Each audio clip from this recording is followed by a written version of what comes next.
नमस्कार मित्रों, जय श्री राम। मैं विनोद लक्ष्मी नारायण शुक्ला, अध्यक्ष पूर्वांचल जन कल्याण संस्थान।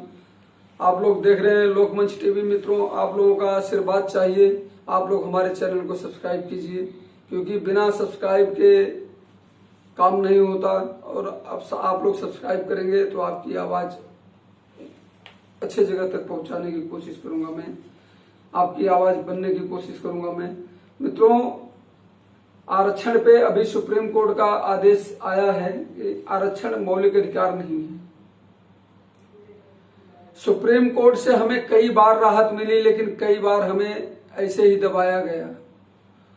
हर बार दबाया जाता है, हम हर बार सुप्रीम कोर्ट में जीतते हैं। अब तो समझ में ये नहीं आ रहा है, अब सुप्रीम कोर्ट की योग्यता के ऊपर प्रश्न खड़ा हो जाता है। जब संसद में चुनकर गए हुए लोग सुप्रीम कोर्ट के फैसले को पलट देते हैं, तो सुप्रीम कोर्ट का मतलब क्या रह गया? जब सुप्रीम कोर्ट ने कोई डिसीजन दिया है कि ये ऐसा है, तो उसको संसद में क्यों बदला जाता है?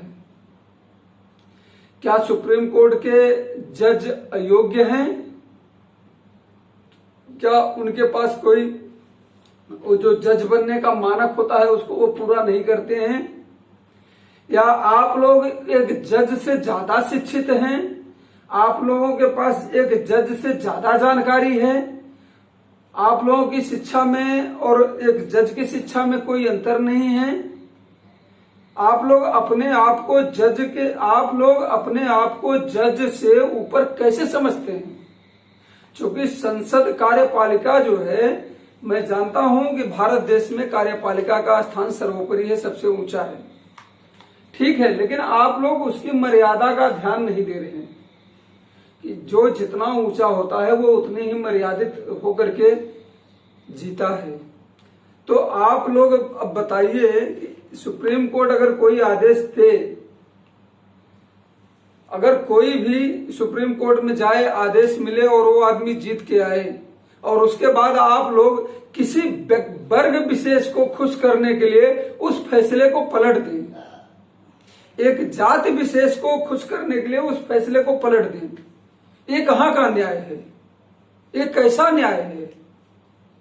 क्या न्यायिक प्रक्रिया पे प्रश्न चिन्ह नहीं है? ये पूरी तरह से न्यायिक प्रक्रिया की धज्जियां उड़ाई गई है संसद में, जो कि हमारे सुप्रीम कोर्ट ने जब हमें कुछ दिया, राहत दिया, आप लोगों ने संविधान में संशोधन कर दिया उस राहत को हटाने के लिए। ऐसे ही अगर कभी हमें कुछ मिलता है तो आप लोग छीनने के लिए तैयार हो जाते हैं। ये कौन सा नियम है भाई कि गधे को आगे करने के लिए घोड़े के पैर में रस्सी बांध दो, जंजीर बांध दो कि घोड़ा भागने न पाए, जिससे गधा आगे निकल जाए? अरे गधे को तैयार करो कंपटीशन के लिए, उसके अंदर योग्यता लाओ, उसके नाम पे अच्छा खासा फंड जो है हर साल हर बजट में आप लोग पास करते हो। बजट जाता कहाँ है? जब दलित ही रह गया, वो वर्ग वहीं का वहीं रह गया, तो वो कहाँ चला गया? जो आपका बजट आता है, संसद में पास करते हैं आप लोग, वो बजट कहाँ चला जाता है फिर, जब दलित आगे नहीं बढ़ पाया 70 सालों से? तो आप लोग वो बजट क्यों पास करते हैं और किसके लिए करते हैं? दलितों के नाम पे राजनीति करते करते आप लोग पता नहीं कहां से कहां पहुंच गए। लेकिन ये दलित कब ऊपर उठेंगे? इनको आप कंपटीशन के योग्य कब बनाओगे? इनके अंदर योग्यता कब लाओगे?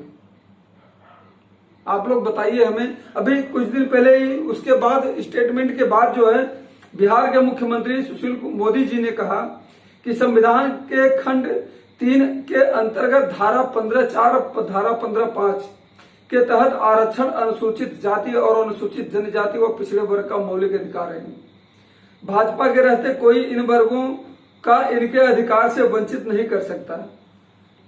अटल बिहारी वाजपेयी ने सरकार में संशोधन करके प्रोन्नति में आरक्षण दिया, तो मोदी सरकार ने दलित अत्याचार निवारण 23 नई धाराएं जोड़कर उसे और कठोर बनाया। सोचिए, पहले 23 और नई धाराएं SC/ST एक्ट में जोड़ करके उसे पहले से भी और कठिन बना दिया।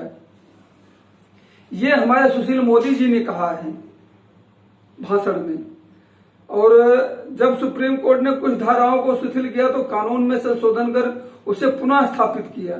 इन्होंने देश के संवैधानिक संस्थाओं से अपील किया है, इन्होंने कोर्ट से, जो कोर्ट है, अदालत है, उनसे अपील किया है सुशील मोदी जी ने कि ये जो आरक्षण का मुद्दा है, ये आरक्षण से जुड़े संवेदनशील मुद्दे पर काफी सावधानी बरतें। अब सोचिए, एक सुशील मोदी जैसा लीडर जो कि कभी बिहार में इलेक्शन नहीं जीत पाया, आज तक अपने दम पे कभी सरकार नहीं बना पाया, कहता है भाजपा का नेता हूं मैं, ये व्यक्ति सुशील मोदी कोर्ट को कह रहा है, मतलब एक कोर्ट पे प्रेशर एक तरह से डाल रहा है। उप मुख्यमंत्री है वहां का, ये कोर्ट के ऊपर प्रेशर डाल रहा है कि इस आरक्षण जैसे संवेदनशील मुद्दे पर काफी सावधानी बरते, मतलब फैसला न दे, और फैसला ऐसा दे कि जिसमें सवर्ण मिट जाए चलेगा, लेकिन इनका आरक्षण बरकरार रहे। इनके कहने का मतलब ऐसा है। अब विचार करने का समय है कि ये सुशील मोदी जी के बयान है।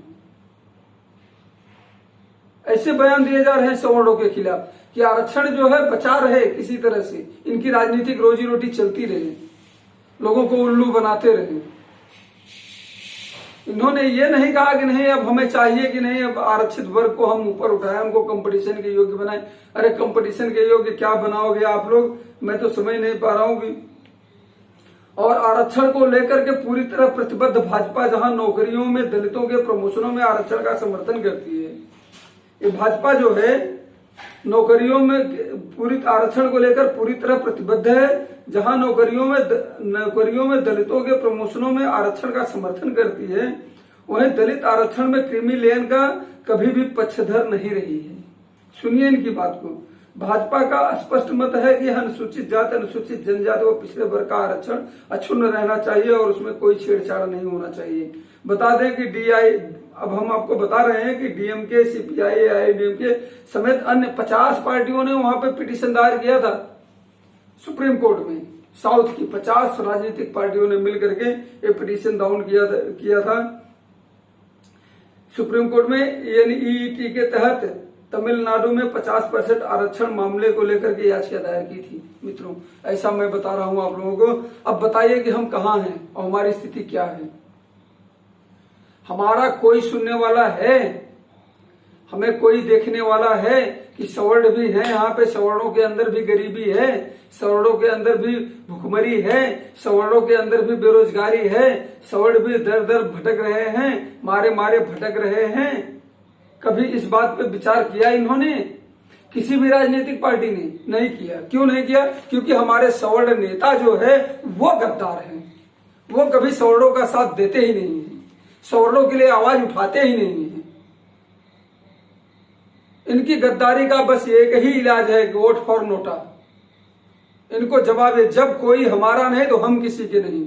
ऐसी धारणा बनानी होगी आज। अगर आपको आरक्षण से निजात पाना है और इससे एक निर्णायक जंग लड़ना है तो आप लोगों को नोटा का प्रयोग करना ही होगा। जब तक आप अपनी ताकत का एहसास नहीं दिलाएंगे तब तक आपकी वैल्यू नहीं बढ़ेगी।